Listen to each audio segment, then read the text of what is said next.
할렐루야. 오늘도 밤기도회 넷째 날 저녁 예배하러 나오시고 기도하는 여러분 모두에게 성령이 충만함의 임재가 있기를 원하고 또 그 가운데 부르짖는 기도가 다 응답되는 은혜의 밤이 되기를 주의 이름으로 축복합니다. 우리가 하나님 앞에 부름을 입고 또 부름을 입은 것으로 끝나는 게 아니라 하나님은 부름을 입은 자에게 주시는 은혜가 있죠. 그 은혜는 성령의 충만함이고 물론 구원, 하나님의 자녀됨은 기본인데 그의 성령 충만함을 부어주셔서 하나님이 원하시는 일을 깨닫게 하시고 감당할 수 있도록 은혜를 주십니다. 그래서 그렇게 성령 충만을 부어주신 후에 뭘 하십니까? 사명을 맡겨주시죠. 그래서 우리 부름받은 성도에게는 모두가 다 누구에게나 사명이 있습니다. 마치 예수 그리스도의 지체라고 우리가 말하는데 모든 지체는 자기의 기능이 있는 것처럼 모든 지체는 그 지체별로 해야 될 일이 있는 것처럼 우리는 신앙학적으로도 영적으로도 반드시 내가 해야 할 사명이 있다는 것입니다. 그래서 우리는 신앙생활 중에 내 사명이 무엇인지를 깨달아 아는 것이 매우 중요하다는 겁니다. 자기의 사명을 깨달아 알고 신앙생활하는 사람과 사명이 무엇인지도 모르고 그저 교회나 왔다 갔다 신앙생활하는 사람은 달라요. 우리 서강교회 성도 여러분들은 내 사명이 무엇인지, 하나님이 나를 왜 부르셨는지, 또 하나님이 나를 왜 이 서강교회로 부르셨는지, 그리고 여러분들에게 왜 어떠한 직분이든지 그 직분을 주셨는지, 왜라고 하는 이 답이 여러분들에게 있어서 그 답에 합당하게 살 수 있는 여러분 되시기를 바랍니다. 오늘 사도 바울은 다메섹 도상에서 예수님을 만났죠. 그 만난 후에 그는 부름을 받았고 세움을 입었고 보냄을 받으면서 그 사명을 감당하는 거예요. 그래서 바울의 다메섹 도상에서 예수를 만난 이후에 바울의 삶은 사명자의 삶이었습니다. 그래서 그 사명자의 삶을 살기 위해 바울은 어떻게 했는가를 오늘 본문이 말씀해주고 있는 것이거든요. 에베소 교회의 지금 이야기이지만 바울의 사명의 삶은 에베소 교회에만 국한되어 있는 게 아니라 에베소 교회뿐만 아니라 수많은 교회들을 세워가면서 그 교회마다 그 복음을 들고 가서 전하면서 그 교회를 바르게 세워가기 위한 애씀과 노력이 바울에게 있었다는 것이에요. 그래서 그 애씀, 바울의 그 사명 감당을 위한 그 노력, 힘씀이 오늘에 나타난 모습인데 오늘 예배하는 여러분들이 바로 이 바울의 사명자의 삶같이 여러분도 그렇게 살 수 있기를 바라고 특별히 우리 주일학교 교육부서에 어린 아이들에게 이르기까지도 이러한 사명자의 삶이 무엇인지를 또 가르쳐주고 그 어린 아이들부터도 그 사명을 찾아가며 감당해 갈 수 있도록 이끌어주는 그런 시간들이 될 수 있기를 바랍니다. 언젠가 여러분에게 간증을 드렸지만 어느 교회 집회 갔을 때 어린 아이에 대한 이야기를 했죠. 집회를 마치고 집회를 마치고 왔는데 담임 목사님이 전화가 와서 우리 교회에 재밌는 일이 생겼다고 그게 무엇인가 물으니 교회 앞에 목사님이 있는데 어린아이가 학교 갔다가 오는 길에 목사님께 인사하고 만났다고 그랬잖아요. 근데 이 아이가 인사라고 지나가다 말고 그런데 참 목사님 제 사명이 뭡니까? 라고 묻더라잖아요. 그게 목사님이 벼랑간의 사명이 뭐냐고 묻는 어린아이에게 당황스러워서 마당 쓸어라 그랬다는 거 아닙니까? 그랬더니 이 녀석이 집에 가서 가방 벗어놓고는 바로 와서 마당을 쓸더라잖아요. 그리고 매일 학교만 갔다 오면 와서 마당을 쓸더라는 거예요. 그 교회 가서 집회할 때 사명을 깨닫고 신앙생활하는 그런 부흥회를 했거든. 말씀을 전한 일이 있거든요. 어린아이가 그 말씀을 듣고 그리고 자기가 스스로 깨닫지 못하겠거든 목사님께 여쭤보아라 라고 이야기를 했더니 이놈이 그렇게 물어보고는 그랬다는 거예요. 그렇게 실천했다는 거예요. 여러분 우리가 웃을 수 있는 이야기이지만 어떤 면으로 생각해 보면 그 어린아이만도 못한 우리들의 신앙생활이 되어서는 아니 되겠지 않겠냐는 것입니다. 그런 의미에서 여러분들 정말 오늘 이 밤의 말씀을 묵상하는 중에 바울의 사명자의 삶을 살아가는 모습이 이제 내가 앞으로 살아가야 될 삶의 모습이 될 수 있기를 바라는 것입니다. 오늘 말씀 가운데 보면 에베소 교회의 장로님들을 불렀습니다, 바울이. 그래서 장로님들을 불러 모아가지고 장로님들한테 이 바울이 하는 말입니다. 그 하는 말 중에 19절에 보면, 18절에 보면, 여러분들이 내가 어떻게 여러분들 가운데서 행했는지 여러분도 알지 않느냐. 내가 여러분들 앞이라는 건 결과적으로 뭡니까? 에베소 교인들 앞에요. 성도들 앞에 내가 어떻게 살았는지를 당신들도 알지 않습니까? 라면서 이야기를 하고 그 산 내용을 이야기를 하는 건데, 그게 첫 번째 보니까 19절에 곧 모든 겸손과 눈물이며 유대인의 관계로 말미암아 당한 시험을 참고 주를 섬긴 것과, 바울이 그렇게 살았다는 것이거든요. 제일 먼저 뭐였어요?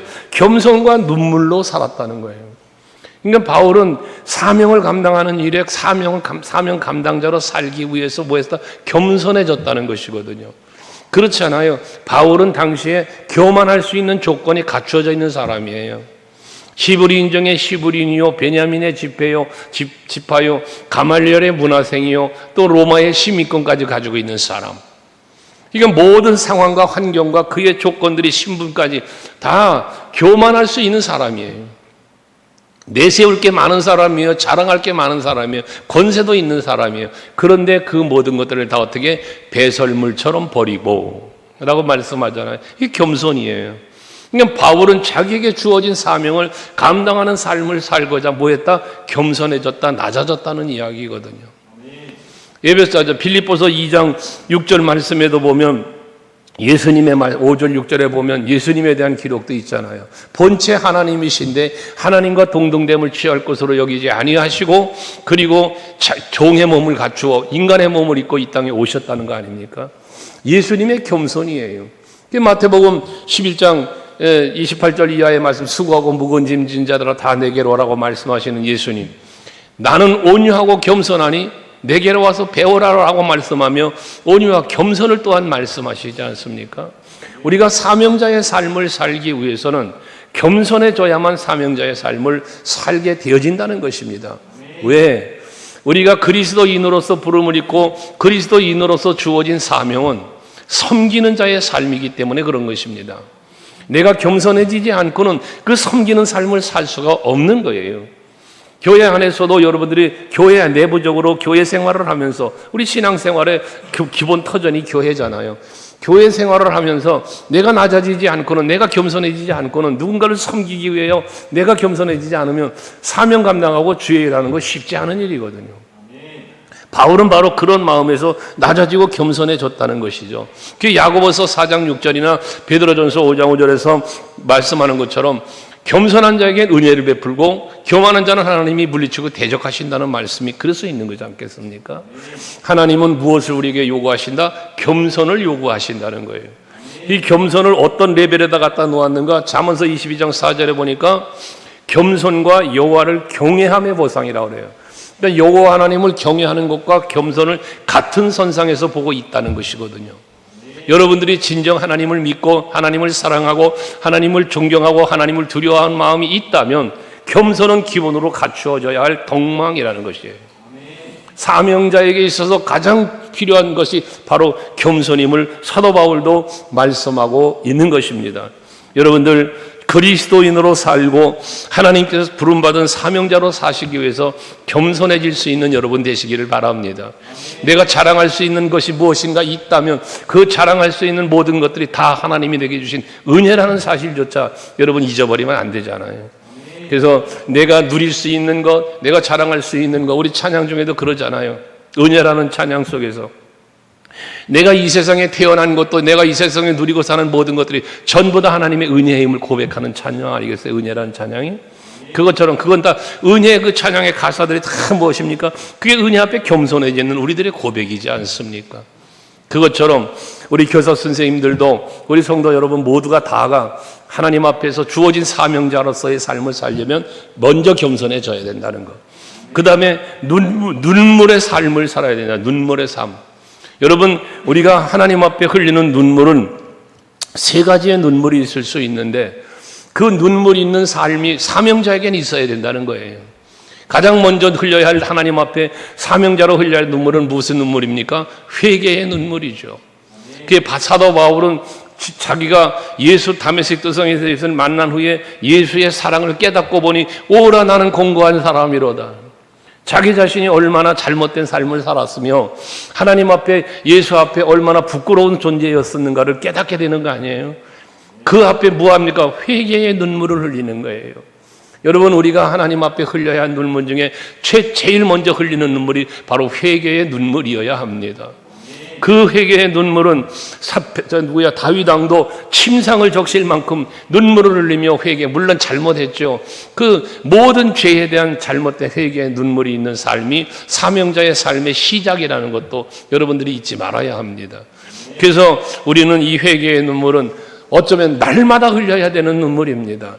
사도 바울이 내가 날마다 죽노라고 고백하는 것처럼 그 날마다 죽는다는 것은 뭘 말합니까? 날마다 회개하는 거예요. 내가 날마다 낮아지는 거예요. 그게 결국 그 속에 뭐가 있습니까? 눈물이 있습니다. 로마서 7장 20절 이하에 말씀하지만 21절 말하지만 여러분, 오라 나는 공고한 사람이로다. 그 말 속에 뭐가 있어요? 내 속에 두 개의 자아가 싸우고 있는 거예요. 내가 원하는 게 뭐예요? 내 속에 거하는 게 뭐예요? 죄라는 거예요. 예수가 계시고 예수로 말미암아 성령의 이끄심 속에 살아가는데, 그런데 그러한 나도 있지만 내 속에 죄도 있다는 거예요. 이 두 개의 자아가 내 속에서 싸운다는 거예요. 그러니까 오라 나는 곤고한 사람이로다 라고 고백을 하는 거지 않습니까? 그 곤고함을 깨달으니까 뭐 하는 겁니까? 눈물로 하나님 앞에 회개하는 거예요. 여러분의 신앙생활 속에서는 이 회개의 눈물은 최초에도 흘려야 하지만 어떤 의미에서는 날마다도 흘리는 눈물이 되어야 한다는 것이죠. 눈물 있는 삶이 곧 하나님 앞에 죄를 회개하는 삶이요, 용서받는 삶이요, 거기에 하나님과의 관계가 열려지는 삶이 이루어지기 때문에 사명자의 삶에는 날마다 눈물이 있어야 한다는 것입니다. 그 눈물 속에는 또한 뭐가 있습니까? 감사의 눈물이 있습니다. 기쁨의 눈물이 있습니다. 하나님이 베푸신 은혜 때문에 감사하고 하나님께서 내게 베푸신 사랑 때문에 감사하고, 그래서 흘리는 눈물입니다. 이 눈물도 우리는 어쩌면 날마다 흘려야 할 눈물이라고 말할 수 있습니다. 왜? 하나님께서 내게 베푸신 은혜는 날마다 임하는 은혜니까. 그 큰 사랑을 내가 날마다 깨닫고 살아야 하니까. 그때마다 내 마음이 기쁘고 그때마다 내 마음이 행복해지니까. 그 은혜를 베푸신 하나님을 생각해보면 그 은혜가 어떻게 와서 예수 십자가의 사랑으로 내게 온 것이니까. 생각할 때마다 감사의 눈물이 쏟아져 내리는 것이죠. 여러분들의 눈에는 그 눈물이 있기를 원합니다. 감사의 눈물입니다. 감격의 눈물입니다. 또 흘려야 할 눈물이라면 고통과 괴로움 속에서 흘리는 눈물도 있습니다. 너무나 힘들어서, 너무나 지쳐서, 괴로워서 흘리는 눈물도 있습니다. 근데 이 눈물은 힘들어서 괴로워서만 흘리는 눈물이 아니라 그 괴로움과 고통을 하나님 앞에 아뢰며 도우심을 구하며 흘리는 눈물이 되어야죠. 기도의 눈물인 것입니다. 여러분들에게 사명자라면, 사명자로 사는 자에게는 이런 겸손뿐만 아니라 눈물이 항상 있어야 될 것이다. 눈물이 메마른 사명자는 여러분 사명자로서의 삶을 바르게 살지 못하는 것입니다. 교사로서든 구역장으로든 여러분 직분자로 항상 하나님 앞에 눈물이 멈추지 않는 삶을 살도록 힘쓰는 여러분 되시기를 바랍니다. 히스기야 왕이 병들어 죽게 되었을 때 하나님 앞에 치료해 줄 것을 구할 때 하나님의 응답의 메시지 중에 첫 메시지가 뭡니까? 내가 하나님 앞에 진실하게 살았잖아요, 성실하게 살았잖아요 라는 고백을 할 때, 그때 하나님의 응답의 메시지의 첫 번째, 내가 내 눈물을 보았고 라고 말씀합니다. 히스기야 왕이 하나님 앞에 흘렸던 그 눈물은 과연 어떠한 눈물이었을까를 생각해 보면 오늘 여기 본문에서 말씀하고 있고 지금까지 말씀드린 이 세 가지의 눈물이 그에게 흐르지 않았겠느냐는 것이죠. 그걸 하나님 보셨다는 거예요. 여러분은 하나님 앞에 얼마나 많은 눈물을 흘려보셨습니까? 그 눈물이 속상해서 흘리는 눈물 이런 거 말고 하나님 앞에 회개의 눈물, 감사의 눈물, 그리고 도움을 구하는 간절함의 눈물이 여러분에게 있을 때에 그 눈물을 하나님이 받으시고 여러분들을 도우시고 힘주셔서 위로해 주셔서, 고린도후서 1장에 말하는 것처럼 수많은 위로의 말씀들이 나오잖아요. 그 위로가 눈물을 흘리는 자에게 임하는 위로예요. 우리 서강교회 성도 여러분, 정말 그리스도인으로서 부르심을 입고 세움을 입은 사명자로서 사시려면 눈물 있는 삶을 사시기를 바랍니다. 이렇게 모든 겸손과 눈물을 흘렸다고 말하면서 19절 마지막에 보면 시험을 참고 주를 섬겼다라고 말씀하고 있습니다. 여러 가지 시험과 여러 가지 환난이 올 수 있지만 그것을 어떻게 했습니까? 잘 참고, 이 참고라고 하는 말은 견뎠다는 거예요. 야고보 사도의 그 야고보서를 우리가 묵상할 때도 말씀 나눈 바 있지만 시험이 오거든 잘 견디라고 말했잖아요. 그 견딘다는 게 무엇이라고 그랬어요? 이겨내는 거라고 그랬죠. 잘 참고 이기는 거라고 그랬죠. 바울이 그랬다는 거예요. 많은 시련이 닥쳐왔잖아요. 많은 시험이 몰려왔잖아요. 근데 그걸 이겨낸 거예요. 끝까지 견딘 거예요. 그러면서 사명을 감당한 거예요. 자기가 자신이 그렇게 감당할 때 고린도전서 11장에 보면 40에 하나 감한매를 5번이나 맞았대잖아요. 태장으로도 맞고 감옥에도 갇히고 수없는 고난을 당했다고 하잖아요. 갈라디아서 5장에 보면 내가 예수의 흔적을 가졌다고까지 말하고 있지 않습니까? 그 수많은 고통들이 있었어요. 근데 그 고통이 있었지만 어떻게 해야 돼? 참았어요. 그는 로마로 가는 것, 그리고 가서 제수의 취급 받을 때도 얼마든지 나는 로마 시민권 가지고 있다라며 그곳으로부터 벗어날 수 있는 그런 기회들이 있었어요. 오늘 뒤에도 말씀이 나오지만 안 가려면 안 갈 수도 있었어요. 매 안 맞을 수도 있었어요. 감옥에 안 갇힐 수도 있었어요. 목배임을 당하여 죽지 않을 수도 있었어요. 그런 길이 있었단 말이죠. 그런데 그 길을 간 거예요. 무엇 때문에? 사명이기 때문에. 그러니까 사명자는 뭐 해야 된다는 거예요? 견뎌야 된다는 거예요. 이겨야 된다는 거예요. 참아야 된다는 거예요. 여러분들이 사명을 감당하려면 이 견디고 이기고 참는 이것이 여러분에게 있어야만 합니다. 내 마음속에 찾아오는 다양한 생각들이 있어요. 교만도, 분노도, 혈기도, 여러분 다툼도 모든 것이 있을 수 있어요. 이걸 내가 참고 이겨내야 사명자의 삶을 사는 거예요. 근데 이것을 참지 못하면 그 참지 못함 때문에 사명자의 그 자리를 내가 잃어버릴 수도 있고 사명자의 모범적인 본이 되는 모습을 보이지 못할 때가 있는 거예요. 성도들 앞에, 함께하는 교회 앞에 그 덕망을 보이지 못하는 거예요. 그러다 보니 어떻게 돼? 사명을 잃게 되고 사명의 자리를 떠나게 되어지는 경우가 생긴다는 것이죠. 여러분 시험이 올 때 이겨내는 여러분 되시기 바랍니다. 예수님도 마찬가지잖아요. 겟세마네 동산에서 기도하시면서 그 십자가의 고난이 얼마나 무섭고 두렵고 힘든 고난인 줄 아시잖아요.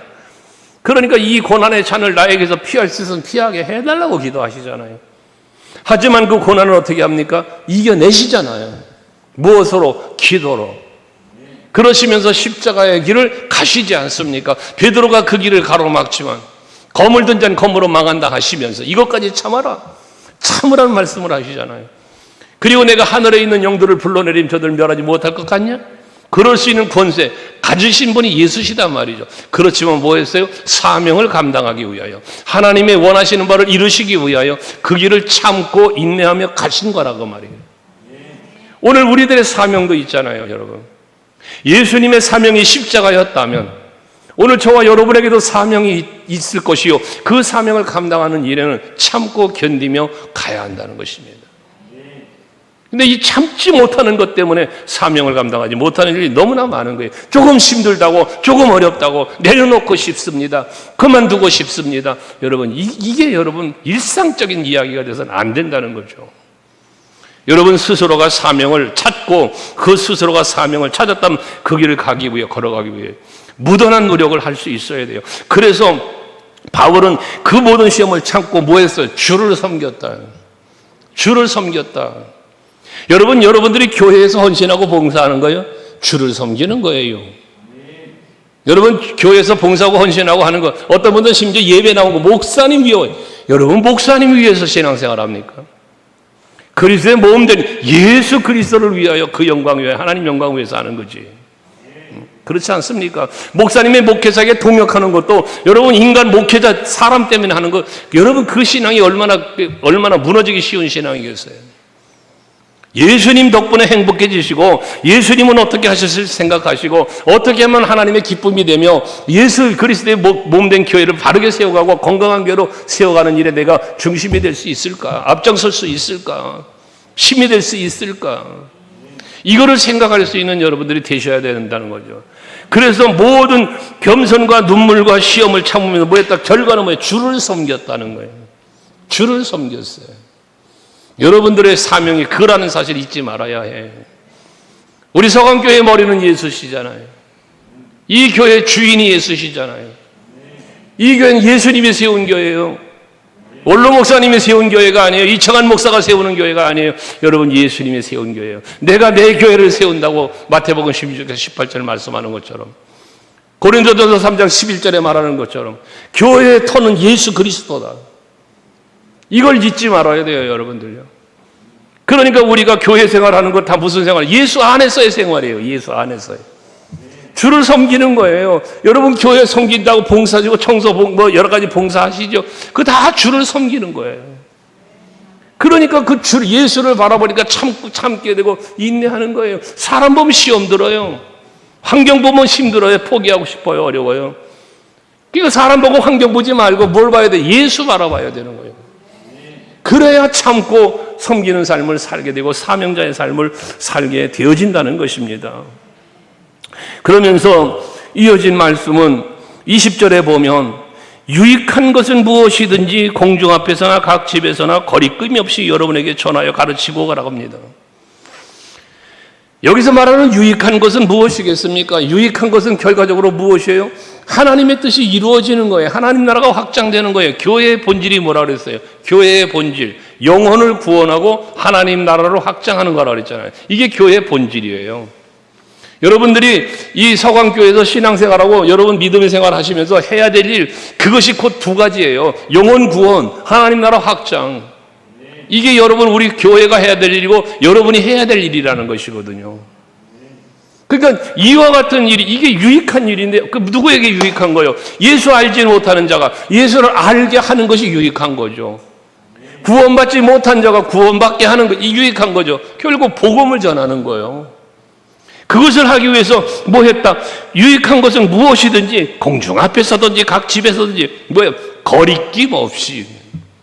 이 거리낌이 없이 복음을 전하고 거리낌이 없이 이 예수 사랑 전하려고 하다 보니까 뭐예요? 그것 때문에 매맞고 그것 때문에 감옥에 갇히고 그것 때문에 죽는 거예요. 그것 때문에. 여러분들 신앙생활이 내가 사명을 감당하는 일은 거리낌 없이 할 수 있어야 돼. 거리낌 없이. 단 전제 조건 뭐예요? 유익한 것을 위하여입니다. 나 자신을 위하여가 아니에요. 여러분, 내 명예와 내 자존심과 이걸 위하여 하는 게 아니라 주를 섬기고 복음을 전하여 많은 영혼을 살리고 하나님 나라 확장하고 그리스도의 몸된 교회를 세워가는 일, 이것이 유익한 일이니까 그 일을 위하여 거리낌 없이 일할 수 있어야 된다는 거죠. 거리낌 없이라는 의미 속에 뭐가 있어요? 앞장서는 거예요. 모범이 되는 거예요. 본이 됐다는 거예요. 사명자의 삶은 그와 같아야 된다는 것입니다. 사도 바울은 디모데후서 4장 7절 이하에 말씀하지만 내가 선한 싸움을 싸우고 또 달려갈 길을 마치고 믿음을 지켰다라는 고백을 하잖아요. 이 삶이, 그의 그 삶이 무엇 때문에? 사명 때문에 그런 거예요. 그게 달려갈 길 마쳤다잖아요. 이 사명을 감당했다는 이야기란 말이에요. 이것을 위해서 그는 무엇이든지 거리낌 없이 했다는 거예요. 거리낌 없이. 우리 서강교회 사명자들이 그렇게 살 수 있기를 바랍니다. 요것저것 두드리고 계산하고 기브앤테이 뭐 이렇게 하면 나에게 유익할까? 이렇게 하면 좀 나아질까? 이렇게 되면 나에게 손해는 오지 않을까? 여러분, 그런 계산적인 신앙생활 하면 안 됩니다.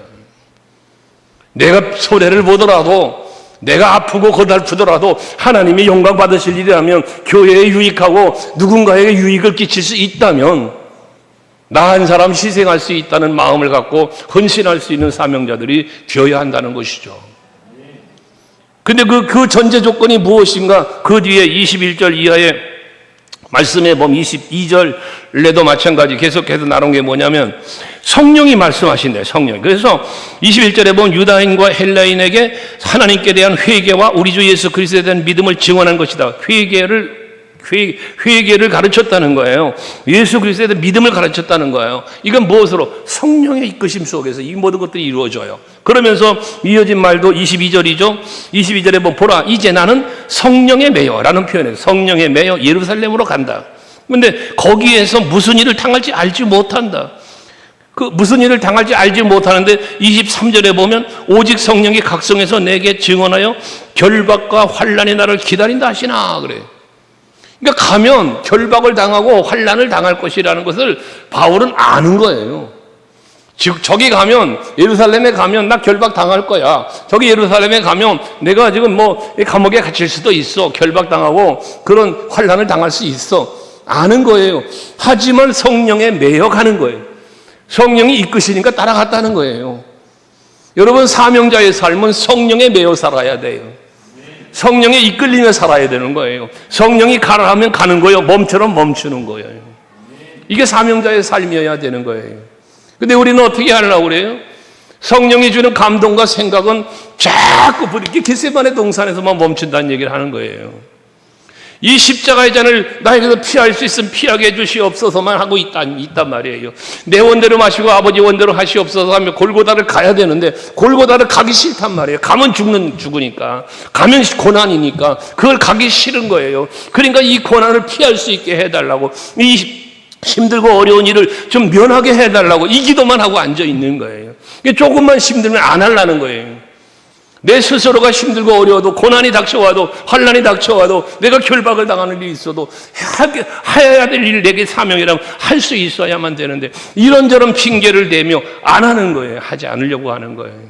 핑계거리는 많을 수 있죠. 핑계거리는. 그것이 어떤 핑계였든 사람에 대한 핑계였든 환경에 대한 핑계였든 그것이 무엇이었든지 간에 그것은 사명자의 삶의 모습이 아니라는 것입니다.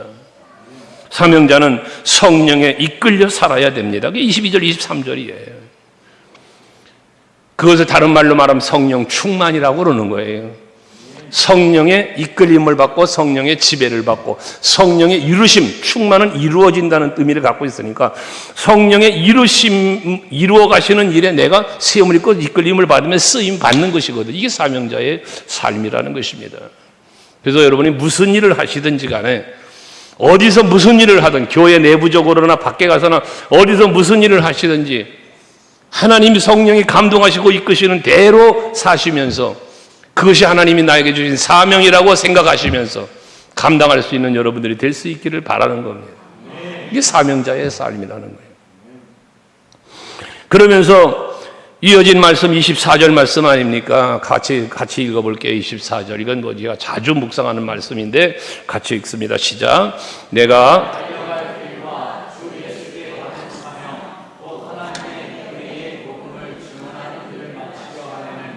나의 생명조차 조금도 귀한 것으로 여기지 아니하노라.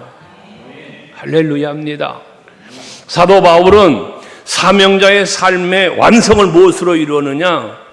내게 맡겨진 이 사명을 감당하려 하면은 이라는 말을 해요. 감당하려 하면은 이 감당하기 위하여 앞에 겸손과 눈물과 시험 참고 뭐 유익한 것은 거리낌 없이 말하며 환난이 당하고 결박을 당한다 해도 성령이 이끌려가고 막 이런 거잖아요. 그거 감당하려고 그 사명을 감당하면서 그 사명 은혜 복음을 증언하는 일인데 이것을 마치려 하면은 끝까지 사명을 감당하고자 하는 일을 말하는 거죠. 거기에는 뭐예요? 생명조차도 조금도 귀한 것으로 여기지 않았다.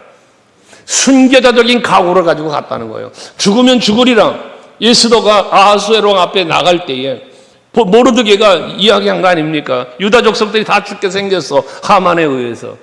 그러니까 모르드게가 이 예스더에게 한 말 아닙니까? 네가 왕후가 된 것은 이때를 위하여 된 것 아니겠냐? 하나님께서 그런 것 아니겠느냐? 말할 때 금식하며 죽으면 죽으리라는 각오가고 아하수에로 앞에 간 거 아닙니까? 왕이 부르지 않으면 나갈 수 없는데도 불구하고 간 거잖아요. 왜? 그게 사명이라고 깨달았기 때문에.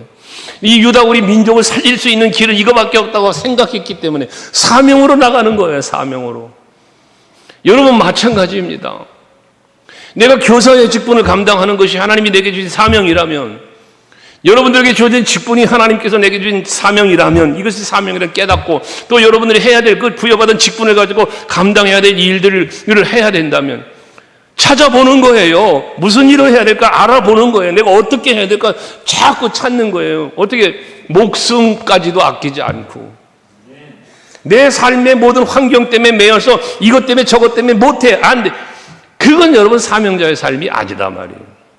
사명자의 삶을 뭐한다? 생명조차도 귀한 것으로 여기지 않고. 그럼 생명조차 귀한 것으로 여기지 않는데 무엇을 귀한 것으로 여기겠어요? 그 무엇, 생명조차도 조금 더 귀한 것으로 여기지 않는다면 다른 그 무엇도 귀한 것을 여기지 않는 거예요. 그래서 예수의 좋은 병사 에베소서 2장에 말하는 것처럼 좋은 병사는 자기 생활에 얽매이는 자가 아니라고 하잖아요. 예수의 좋은 병사의 조건의 두 번째가 자기 생활에 얽매이는 자가 하나도 없나니. 이게 삶의 우선순위가 여호와께로, 삶의 우선순위가 나의 사명에 붙잡혀 사는 삶의 모습을 이야기한다 그 말입니다. 여러분, 지금까지 말한 내용들을 돌이켜 가만히 생각해 보면 결코 쉬운 것 하나도 없습니다. 겸손도 쉬운 일이 아닙니다. 눈물도 쉬운 거 아닙니다. 시험을 참는 거 결코 쉬운 일이 아닙니다. 성령을 따라 산다 쉬운 거 아닙니다. 사명을 위하여 내 생명조차 조금도 아끼지 않는다 결코 쉬운 일이 아닙니다. 결코 쉬운 일이 아니에요. 그렇기 때문에 그 쉬운 일이 아니기 때문에 우리가 이처럼 모여 기도하는 겁니다. 기도하면서 하나님의 위로와 하나님의 도심과 그 은혜를 힘입어야만 되는 거예요. 사도 바울, 이렇게 고백한 사도 바울이 빌립보서 4장에서 분명히 말하잖아요. 내게 능력 주시는 자 안에서 내가 모든 것을 할 수 있다. 나는 빈궁에도 처해 보았어. 부함에도 처해 보았어. 나는 자족하기를 배웠다잖아요. 그런데 그 자족하기를 배운 게 어디서부터 온 자족입니까 이게? 어려움 속에서도 부함 속에서도 전부 다 하나님이 채우시고 하나님이 도우신 거예요. 그러니까 하나님의 은혜로 지난 날을 살아왔음을 고백하는 거예요. 그게. 그러니까 내게 능력 주시는 자, 내게 능력 주시는 자 누구예요? 예수요, 예수.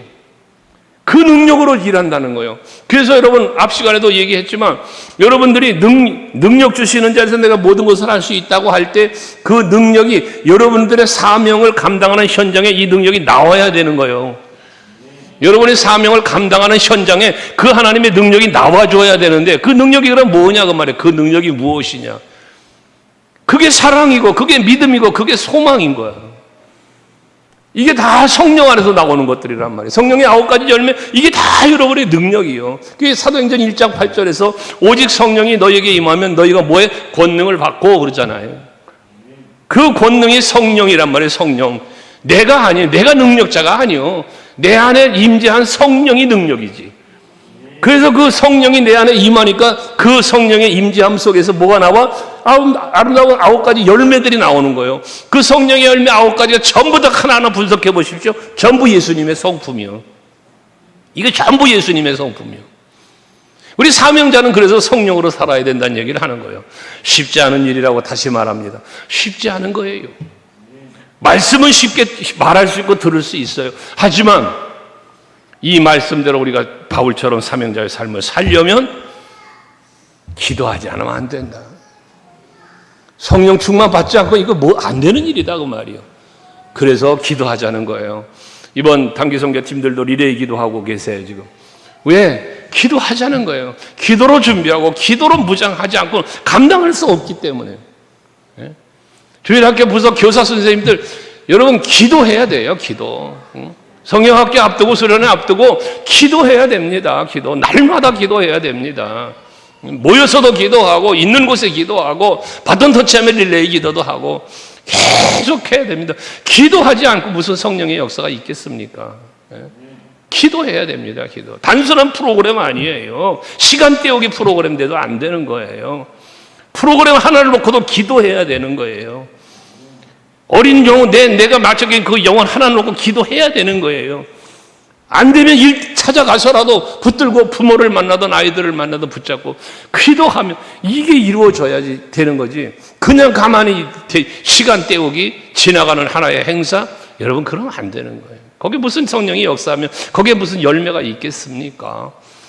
우리가 온 성도가 지금 여러분 이 교육부서를 위해 기도하는 것도 그래서 하는 거예요. 하나님이 도와주셔야 될 일이잖아요. 사람이 하는 게 아니잖아요. 궁극적으로는 성령이 하셔야 되는 거잖아요. 그러니까 이 밤기도에도 하는 거예요. 우리가 그런 마음을 갖고 그런 간절한 마음을 갖고 이 사명감을 갖고 이 밤기도도 임할 수 있길 바랍니다. 내일 저녁 하루 남겨놓고 있는데 정말 여러분 내일 저녁에는 교육부서 교사들 다 나와야지.